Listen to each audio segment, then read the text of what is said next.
वृंदावन बिहारी लाल की जय। राधा रानी की जय। श्री गुरुदेव भगवान की जय। श्री राधे राधे। भक्ति प्रश्नोत्तरी कार्यक्रम प्रारंभ किया जा रहा है। आइए हम भक्ति संबंधित प्रश्नों को श्रवण करें। श्री राधे राधे गुरु जी, आपके श्री चरणों में कोटि कोटि दंडवत प्रणाम। प्रश्न है, गुरुदेव, जैसा कि संतवाणी कहती है कि भक्ति मार्ग में आगे बढ़ने के लिए मन का निर्मल होना चाहिए, मन में किसी के लिए द्वेष, दंभ, क्रोध आदि नहीं होना चाहिए, लेकिन शरीर के प्रति द्वारा बार बार चरित्रहीनता का आरोप लगाने के कारण उनके प्रति मन मलिन हो जाता है। तब गुरुदेव जी, मेरा भक्ति मार्ग में उत्थान कैसे होगा? कान्हा जी के प्रति मेरा कांत भाव है। कान्हा जी की कृपा से मुझे 2 बार आपके दर्शन हुए, कृपया मार्गदर्शन करें। वे आरोप निराधार हैं, जानते हुए भी मुझे विचलित करते हैं। देखो, आप लोगों के कहने पर ज़्यादा ध्यान मत दो, केवल अपने आप में अपने को देखो कि हम क्या स्थिति हमारी है, क्या होनी चाहिए। और जब भगवान से संबंध है तो भगवान के संबंध के बाद दूसरा कोई महत्व नहीं रखता। सर्वाधिक महत्व तो ठाकुर जी का है, और भगवान से कांता भाव हो गया तो अब कहाँ दूसरी जगह मन जाएगा। आप अपने पति को समझाइए, जैसे मीरा जी के साथ भोजराज जी रहते थे, ऐसा रहने पर उनको भी लाभ मिलेगा। बाधक बनेंगे तो हानि होगी, उन्हीं की हानि होगी, क्योंकि ठाकुर जी के प्रेम में बाधा नहीं डालनी चाहिए। आप जब उनको सही मूड में देखिए तब प्यार से समझाइए। डांट फटकार झगड़ा लड़ाई से नहीं काम होगा। झगड़ा लड़ाई से आपके ही काम में बाधा पड़ जाएगी, अशांति हो जाएगी घर में, तो अशांति करने पर भक्ति में बाधा पड़ जाएगी। इसलिए कोई अच्छा मौका देकर प्रार्थना से आप समझाइए कि भगवान के कार्य में हम लोगों को बाधा नहीं टालनी चाहिए। हम उन्हीं के हैं, इसलिए उन्हीं के होकर हमको रहना है। तो आपने जी मीरा जी का चरित्र सुना होगा, भक्ति आश्रम चैनल पर 51 भाग में है। तो आपको भोजराज जी का याद आ गया होगा, भोजराज जी के चरित्र के विषय में, कि शादी संसार में भोजराज जी के साथ मीरा की हुई थी, लेकिन वास्तविकता ये थी कि भोजराज को बता दिया था मीरा जी ने कि मेरी शादी कृष्ण से हो रही है। आप दिखलाई पड़ रहे हो, शादी कृष्ण के साथ हो रही मेरी। तो वो भक्त हो गए थे, भोजराज स्वयं भक्त हो गए, मीरा जी की सेवा करते थे, केवल स्पर्श नहीं करते थे। तो भक्तों को भगवान की सेवा में ही लगना चाहिए, विरोध में नहीं। ये बात उनके दिल दिमाग में बैठाइए, उनका भी कल्याण होगा, आपका भी होगा। श्री राधे राधे। ऋतु जी हैं जलंधर से, इनका प्रश्न है, 1 घंटा पूरी प्रीति और श्रद्धा से भजा हुआ धीरे धीरे नाम जप, या फिर 1 घंटा में जल्दी जल्दी बोलकर जपा हुआ नाम, जैसे 1 घंटे में 50,000 नाम कर लो, बस जल्दी जल्दी बोलो, कौन सा 1 घंटा ज़्यादा उत्तम होगा? और कौन सा नाम जप अधिक मतलब सटीक और फलदायी होगा? धीरे धीरे जपा हुआ या जल्दी जल्दी संख्या के हिसाब से जपा हुआ नाम? देखो, ये पात्र भेद से अलग अलग हो जाता है। यदि कोई भगवान का प्रेमी है तो 1 घंटा में जपने में कितनी बार उसको आंसू आ जाएगी। अकेले में भजन करेगा, जल्दी जल्दी नहीं करेगा, आराम से गा गा के, रो रो कर, पुकार पुकार के, किसी दूसरे को नहीं सुनाएगा, केवल प्रभु को सुनाएगा। तो उसको 1 घंटा के जप में ही इतना आनंद आएगा कि आंखों से आंसू छलक पड़ेंगे, भले ही संख्या में कम होगा जप।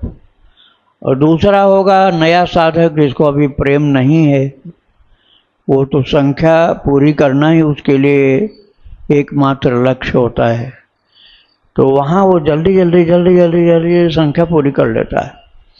संतोष होता है मन में कि हमने इतना जप किया, आज मन को शांति मिलती है कि हमने आज इतना जप किया। लेकिन जो प्रेम के उदय होने पर आनंद होता है वो बहुत बड़ा होता है। वो चीज़ बहुत बड़ी है, उसकी बराबरी और कुछ नहीं कर सकता है। किंतु प्रेम तुरंत नहीं होता, या तो पूर्व जन्म की किसी की भक्ति हो तो जल्दी से हो जाता है, नहीं तो जब करते करते भक्त चरित्र सुनते सुनते, भगवान का चरित्र, भक्तों का चरित्र सुनते सुनते, नाम जप नाम लेखन करते करते धीरे धीरे प्रेम उत्पन्न होना शुरू हो जाता है। उसकी सीधी पहचान एक है, भगवान के चरित्र, भक्तों के चरित्र कहने में या सुनने में। आप यदि आंसू गिरना चालू हो गई, समझ लो सही रास्ता है आपका। प्रभु ने स्वयं कहा है, मम गुण गावत पुलक शरीरा, गद गद गिरा नयन बह नीरा। भगवान ने कहा, जो मेरा भक्त होता है, मेरा गुण, मेरे भक्तों का गुण गाता है जब, तो पुलक शरीरा, शरीर में रोमांच हो जाता उसके, और गदगद गिरा नयन बह नीरा, वाणी गदगद हो जाती है और आंखों से आंसू रोके रुकती नहीं, जरूर गिरने लग जाती है। इसी तरह से सुनने में भी होता है। तो समझ लो कि आप बहुत सही मार्ग पर चल रहे हो, भक्ति के मार्ग पर, और यदि उसको आप प्रदर्शित नहीं करोगे, विज्ञापन नहीं करोगे, तो आपकी प्रगति बड़ी तीव्र होगी। और लोगों को यदि आप दिखाने की कोशिश करोगे तो प्रगति बहुत मंद हो जाएगी, ये ध्यान रखना चाहिए। श्री राधे राधे। प्रश्न है गुरु जी, मेरे गांव में चाचा जी की बहू का डेथ हो गया है। क्या हम लोग श्री राधा नाम जो प्रतिदिन कॉपी पर लिखते थे, क्या अब भी उस कॉपी पर आने वाले 13 दिन तक लिख सकते हैं? क्योंकि मेरे यहाँ 13वीं तक न तो मंदिर जाते हैं, न घर के मंदिर में पूजा होता है, और भोजन में तेल हल्दी आदि का प्रयोग नहीं होता है। और क्या तुलसी जी की माला से श्री राधा नाम जप सकते हैं? और क्या अपने पुराने आसनी पर बैठकर जप कर सकते हैं, या जाने के समय कोई नई आसनी का प्रयोग करूं? देखो, आपको जो बताया गया है वो कर्मकांड की बात है, भक्ति की बात बिल्कुल भी नहीं है। ये बिल्कुल ही भक्ति की बात नहीं, केवल कर्मकांड की बात। एक जगह किसी की मृत्यु हुई, 1000 कोस दूर, उसके रिश्तेदार भगवान की भक्ति करना छोड़ दिए। 15 दिन ठाकुर जी को भोग नहीं लगाएंगे, खिलाएंगे पिलाएंगे नहीं, सेवा नहीं करें। ये कौन सी भक्ति है? ये तो भगवान को सताने वाला, कष्ट देने वाला कार्यक्रम शुरू हो गया। हम भगवान से प्रेम करें और भगवान को खाने तक का नहीं इंतजाम करें, और ये कहते हैं कि हम अशुद्ध हैं। अपने खाने के लिए अशुद्ध नहीं है, खूब खाएंगे, अपने खूब खाएंगे, घर के लोगों को, बच्चों को खूब खिलाएंगे, उसके लिए तो बड़े सही है। और भगवान को नहलाना धुलाना, खिलाना सजाना संवारना, बस इसी में अपने को कह देंगे हम अशुद्ध हैं। अरे तुम भगवान से ज्यादा शुद्ध किसी को मानते हो क्या? भगवान को स्पर्श करते ही तुम्हारी अशुद्धि खत्म। जहां तुमने ठाकुर जी को लिया और स्नान कराना शुरू किया, तहां तुम्हारी सारी अशुद्धि खत्म हो गई। खूब कीर्तन करो, खूब जप करो, खूब पाठ करो, पूजा करो। केवल एक व्यक्ति के लिए रोक होती, जिसने मुखाग्नि दिया है, जिसने मृतक व्यक्ति को जलाने के लिए मुखाग्नि दिया है, केवल एक व्यक्ति के लिए रोक है। वो भी भजन कीर्तन में रोक नहीं है, केवल श्री विग्रह को स्पर्श करने में रोक है। ठाकुर जी के मंदिर में प्रवेश करके भगवान को छूने पर रोक है उसको। मंदिर में कीर्तन भजन हो रहा, आप बिल्कुल सामने बैठो, आप भी झूमो, आनंद लो, इसमें कोई रोक नहीं। जप करो, इसमें कोई रोक नहीं। पाठ पूजा करो, इसमें कोई रोक नहीं। केवल ठाकुर जी को स्पर्श नहीं करो। और यदि कोई है ही नहीं तुम्हारे घर में, अब क्या करोगे? अब क्या भगवान को भूखा रखोगे? खूब नहाओ धो अच्छी तरह से, साफ सुथरा, गोमूत्र से स्नान कर लो, गोमूत्र का पान कर लो, गंगा जल छिड़क लो, हो गए शुद्ध। अब कर लो भगवान की सेवा पूजा। अब ये मत बहाना बनाओ कि हमारे ऊपर सूतक लगा, कोई सूतक नहीं लगा। अरे सूतक भगवान के सामने क्या दम रखता है जो ठाकुर जी की भक्ति में बाधक बन जाएगा? वो ये बहुत मूर्खता की बातें हैं। ये कर्मकांडी लोगों ने ऐसी बातें बताई हैं जिनको भक्ति नहीं उनके लिए ठीक हो सकता है, और लेकिन जो भक्ति करता है उसके लिए ठीक नहीं है। राधे राधे। प्रश्न है, महाराज जी हरि कृपा से मैंने 1,00,000 युगल नाम लिख लिए हैं। मैं यह पूछना चाहती हूँ कि क्या इस साल नवंबर में मेरी दीक्षा हो सकती है आपसे? क्या हो सकती है? दीक्षा। कब चाहते हैं दीक्षा है? नवंबर में। नवंबर से पहले तो दीक्षा होने ही जा रही। अभी जुलाई में हो रही, 29 जुलाई को गुरु पूर्णिमा है। नवंबर तो बहुत बाद में आएगा। गुरु पूर्णिमा में आपको जल्दी चाहिए तो 29 जुलाई गुरु पूर्णिमा है, एक दिन पहले आ जाओ, दीक्षा हो जाएगी। कितना लिखा इन्होंने? 1,00,000 युगल नाम। हाँ तो ठीक है, लेखन कार्य आपका पूर्ण हो चुका है। आप 29 जुलाई को ले सकते हैं, और यदि उस समय नहीं लेना चाहते हैं किसी कारण से, तब आगे की तिथि आपको बता दी जाएगी, जन्माष्टमी को ले लेना, लेकिन सबसे अच्छा है गुरु पूर्णिमा को लेना। राधे राधे। ईश्वर श्रृंखला जी राजस्थान से, इनका प्रश्न है, आपने दिनांक 26/4/2026 के प्रश्नोत्तरी कार्यक्रम में बताया था कि अपने सभी संत सत्कर्म पुण्य कर्मों को सदैव भगवान को समर्पित कर देना चाहिए। मेरा प्रश्न यह है कि प्रतिदिन भगवान के नाम जप सहित सभी पुण्य कार्य भगवान को समर्पित करने के बाद क्या हम उन पुण्य कार्यों का फल अपने स्वर्गवासी माता पिता को देने हेतु भगवान से प्रार्थना करने पर क्या स्वर्गवासी माता पिता को उनका पुण्य फल मिल जाएगा? अब आप देने का अधिकार नहीं रखते, केवल प्रार्थना करने का अधिकार रखते हो, क्योंकि वो वस्तु जो अब आपके पास है ही नहीं, वो भगवान को दे दिया आपने, और दे देना ही ज़्यादा सही होता है। अब ठाकुर जी से बड़ा ज्ञानी कोई है नहीं, उदार कोई नहीं, सामर्थ्यवान प्रेमी कोई नहीं, कृपालु कोई नहीं। तो आप अपने भजन को भगवान के लिए अर्पण कर देंगे, उसकी महिमा बढ़ जाएगी। जितनी आपने भजन की भक्ति किया है ना, उसकी महिमा बढ़ जाएगी जब अर्पण करोगे प्रभु के लिए।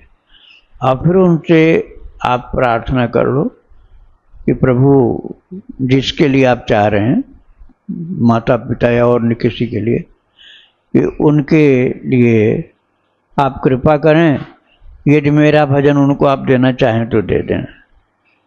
ऐसा नहीं कि आप दे ही दीजिए, यदि आप देना चाहें तो मेरी भक्ति आप उनको दे करके उनका उद्धार कर दें, और नहीं तो आपकी कृपा से ही उनका उद्धार हो जाएगा, और कुछ आपको तो करना ही नहीं है। तो भगवान को भी थोड़ा सा स्वतंत्र रखो।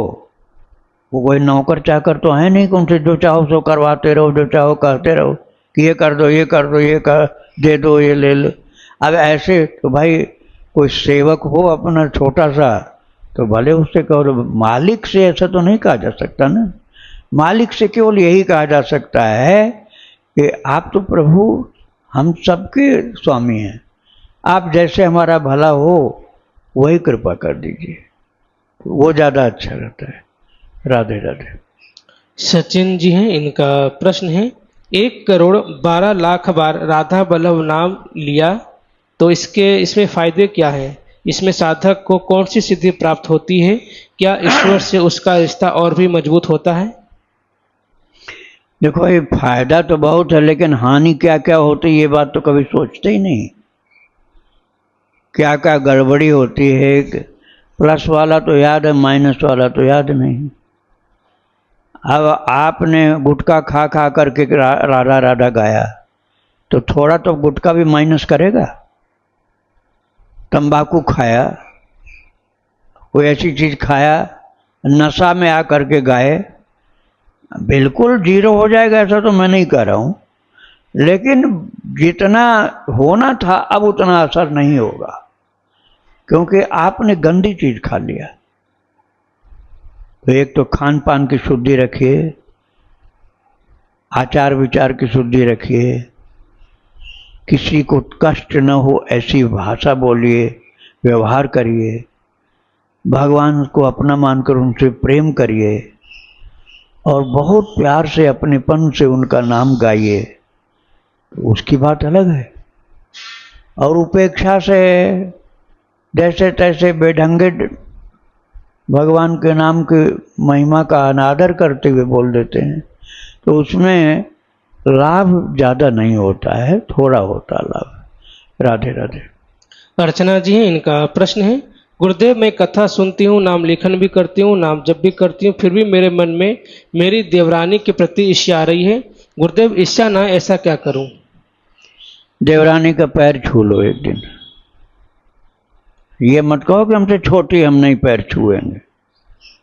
पैर छू लो और उसके लिए चाय पीती हो तो चाय गर्म करके आप पिलाओ, 2-4 दिन सेवा करो, अपने आप झुक जाएगी वो हाथ जोड़ेगी, कहेगी नहीं इतना मत करो आप।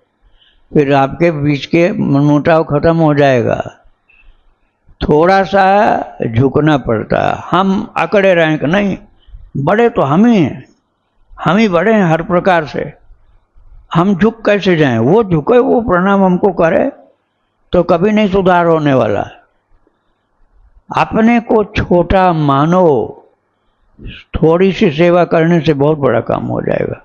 छोटा बनता है, झुकते ही काम हो जाएगा। जितना आकड़े रहोगे उतना ही विलंब से काम होगा। राधे राधे। सुनील जी हैं दिल्ली से, इनका प्रश्न है, महाराज जी मेरी दीक्षा आपके द्वारा हुई है, मगर मेरी धर्मपत्नी और पुत्र की दीक्षा भी नहीं हुई है और उन्होंने तुलसी की माला धारण करी हुई है। मेरे पुत्र ने गले में 3 राउंड करके माला पहन रखी है और मेरी धर्मपत्नी ने 2 राउंड करके माला गले में पहन रखी है, मगर उनकी दीक्षा भी नहीं हुई है। तो क्या वह इस तरह से गले में माला धारण कर सकते हैं और उनके लिए भी क्या कोई नियम लागू होते हैं? माला दीक्षा के बिना पहनना है तो पहले भगवान को पहनाओ। भगवान की प्रसादी जब हो गई तो उस माला को आप धारण कर सकते हो बिना दीक्षा के भी। और जो जपने की माला, ये तो पहनने की बता दी है, पहले प्रभु को पहनाओ फिर आप पहन लो। और जपने के लिए आप चाहते हो तो उस माला को ठाकुर जी के हाथ से स्पर्श करा के उनके चरणों में रख दो। कुछ देर तक चरणों में रख कर झट से हटाओ नहीं, कुछ देर कीर्तन करो और कह दो प्रभु से प्रार्थना में कि प्रभु मेरी दीक्षा तो नहीं हुई, लेकिन मैं आपकी प्रसादी के रूप में माला लेकर जप करना चाहता हूँ। तो आपको भगवान की प्रसादी के रूप में वो मिल गई, उससे जप करो आप। तो पहनने का भी हो गया, जपने का भी हो गया। जब कभी श्रद्धा आपके अंदर किसी संत के प्रति हो और आप उनके नियम के अनुसार चल सको तब दीक्षा ले लेना। जैसे भक्ति आश्रम में दीक्षा लेनी है तो 1 लाख सीताराम या राधेश्याम लिखना पड़ेगा और भक्त चरित्र प्रतिदिन सुनना होगा। जो भक्ति आश्रम चैनल है यूट्यूब में, उसमें संतों भक्तों का चरित्र प्रतिदिन आपको सुनना होगा। संशय निवारण करने के लिए भक्ति प्रश्नोत्तरी भी सुनना होगा। प्रेम की वृद्धि के लिए भक्त चरित्र सुनना होगा। ये नियम है। खान पान गंदा मत खाओ। जैसे नॉनवेज तो बिल्कुल भूल के भी नहीं, न अंडा न मछली न मांस। लहसुन प्याज, आप कोई मुसीबत में हो, जैसे आर्मी में कोई रह रहा है और वहाँ से लहसुन प्याज खाना ही पड़ता है। देखो 1-2 दिन तो चल जाता है। आप 1-2 दिन आप दही से खा लो, रोटी दूध से खा लो, दाल से रोटी खा लो, सब में तो लहसुन प्याज पड़ता नहीं। लहसुन प्याज सब्जी में ही तो पड़ता है। सब्जी मत खाओ, सब्जी की जगह दाल खा लो, 1-2 दिन तो वो चल जाएगा। लेकिन जैसे किसी की नौकरी है, अब नौकरी उसकी फौज में है, अब वहाँ तो भाई मेहनत का काम है तो खाना भी पड़ेगा भरपेट। तो थोड़ा सा प्रसाद रखो एक डिब्बा में ठाकुर जी का, और वही थोड़ा सा मिला करके, गंदी चीज में नहीं, नॉनवेज में नहीं, लहसुन प्याज वाले भोजन में मिलाकर खा लो। लहसुन प्याज वाले भोजन में भोग नहीं लगाओ, बस ये ध्यान रखना पड़े, भोग नहीं लगेगा। लहसुन प्याज वाले भोजन में भोग नहीं लगता है। सात्विक भोजन, ये सात्विक नहीं होता लहसुन प्याज, मांस तो नहीं है लेकिन सात्विक नहीं होता है, इसलिए भोग नहीं लगता है।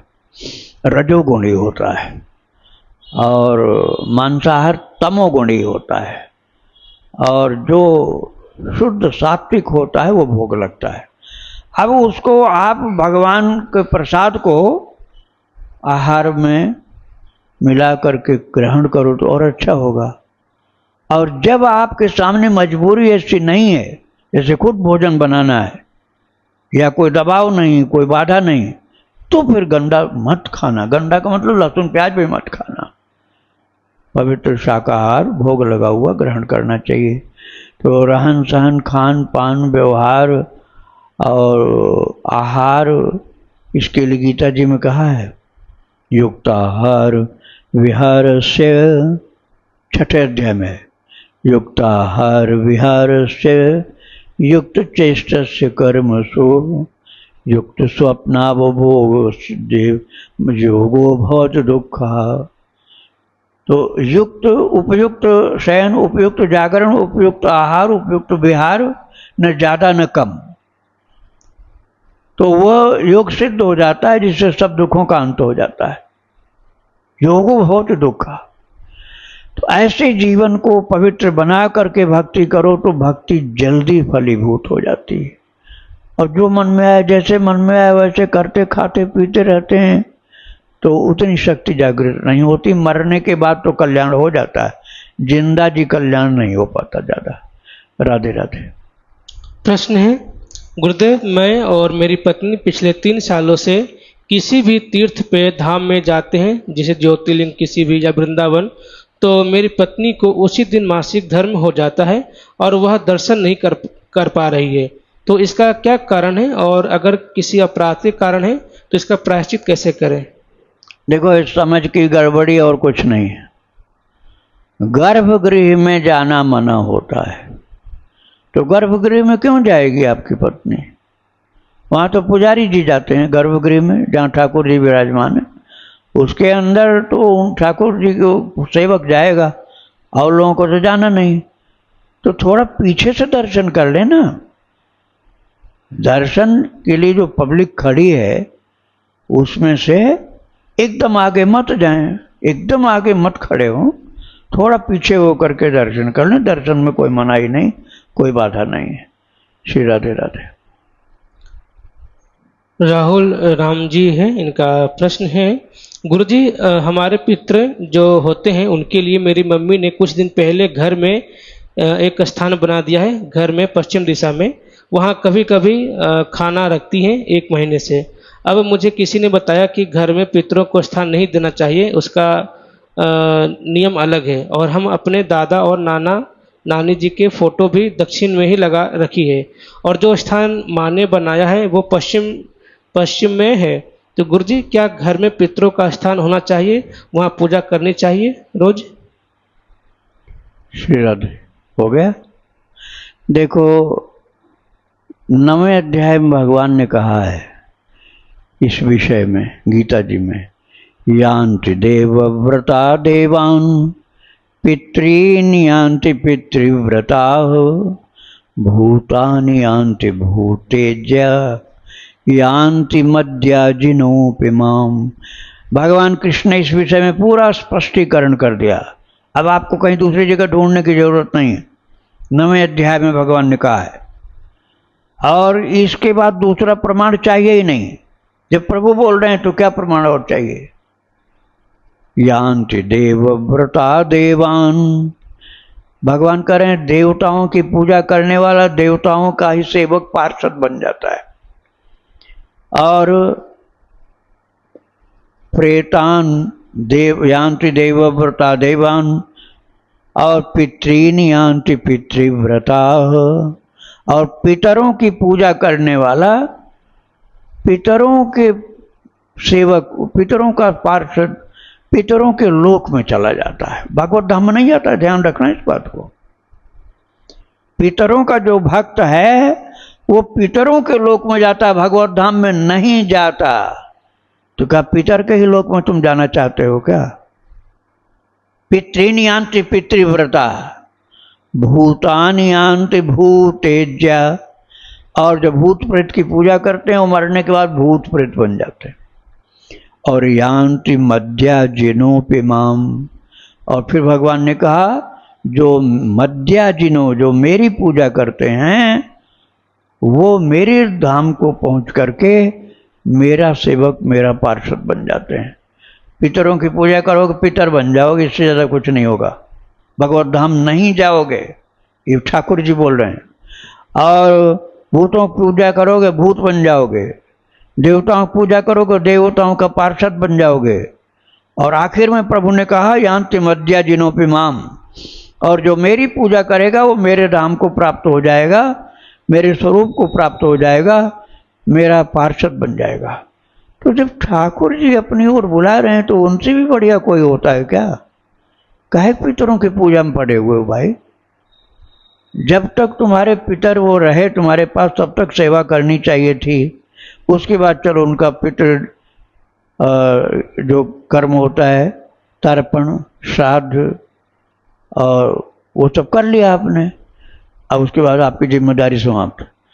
अब कितने पितर रहे होंगे? उनके पहले जब जन्म हुआ हम लोगों का, जिस पितर की आप बात कर रहे हो, उसके पहले भी तो हम लोग थे। तो वो लोग कहाँ गए होंगे बेचारे?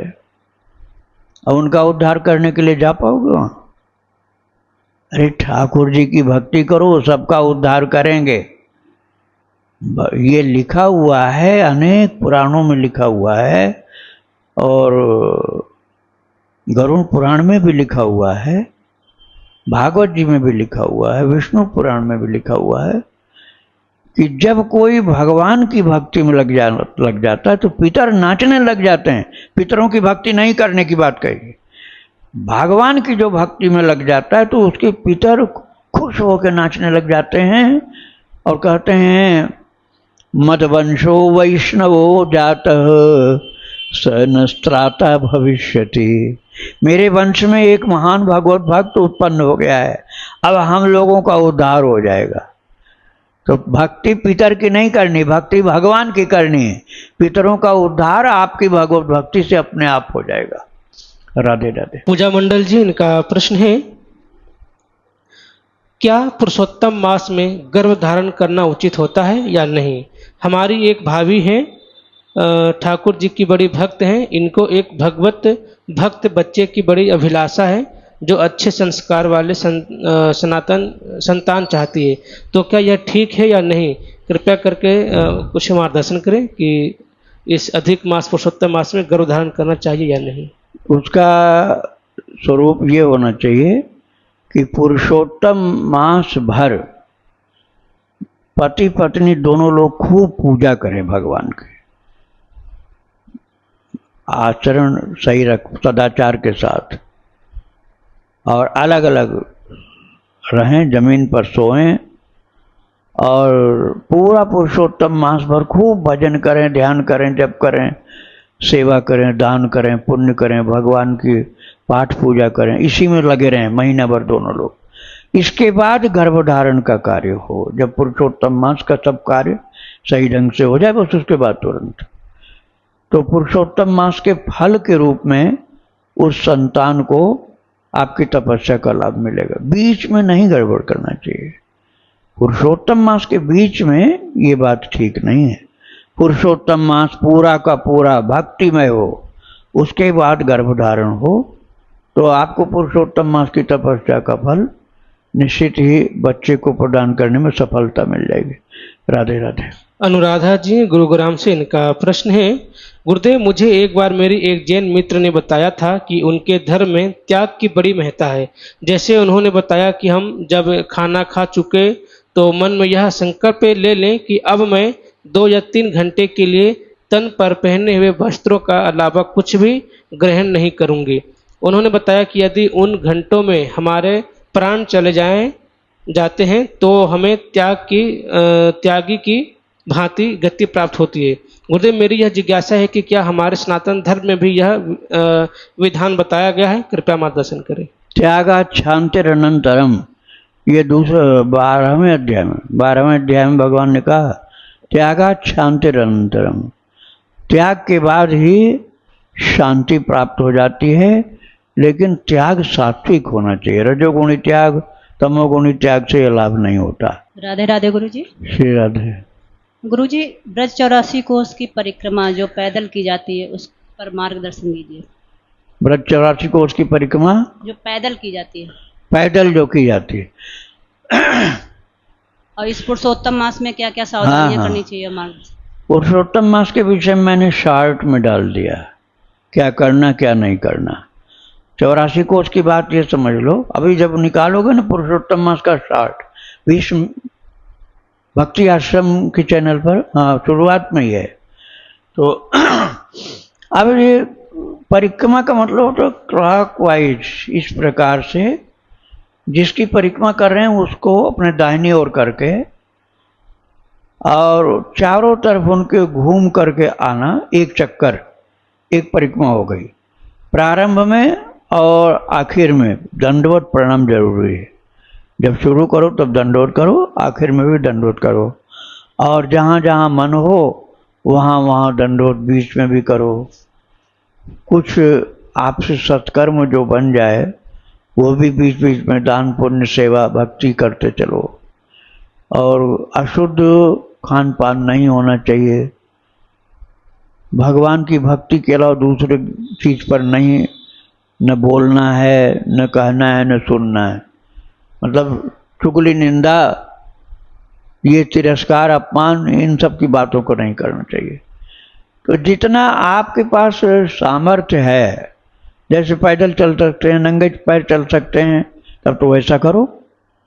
अब पैदल नहीं चल पा रहे हो तो अब तो सब इंजन वाली सवारी है। पहले जब होती थी सवारी पशुओं की, जैसे तांगा होता था या बैलगाड़ी होती थी, तो उसमें बैठना दोष युक्त माना जाता था। अब तो इंजन की सवारी है तो मशीन चल रही, उसमें कोई बात नहीं, लेकिन उसको सताना नहीं चाहिए। जैसे उसने मांगा 100 रुपया, अब हम कहें नहीं हम तो 50 से ज़्यादा नहीं देंगे, तो ये सताना हो गया। थोड़े दिन के लिए सेवा भाव मन में रखना चाहिए, खान पान सात्विक करना चाहिए, और नंगे पैर चल सके तो चप्पल जूता नहीं पहनना चाहिए। लेकिन पैरों में घाव हो गया तो मोजा पहन लो, कपड़ा लपेट लो, इतना तो कर सकते हैं। और बीमार हो गए मान लो बीच में, तो वहाँ पर रुक कर जब स्वास्थ्य लाभ हो जाए तब फिर चलना चाहिए, वापस नहीं आ जाना चाहिए। वहाँ रुक करके औषधि लेकर स्वस्थ हो जाओ, फिर आगे चलना चाहिए। राधे राधे। राधे राधे बाबा। बाबा, हम परिक्रमा देते हैं, जैसे ठाकुर जी की 4 परिक्रमा देते हैं, तो गुरु भगवान की और संतों की कितनी परिक्रमा करनी चाहिए? हाँ, यही 4 ही की जाती है। राधे राधे। वृंदावन विहारी लाल की जय। राधा रानी की जय। श्री गुरुदेव भगवान की जय।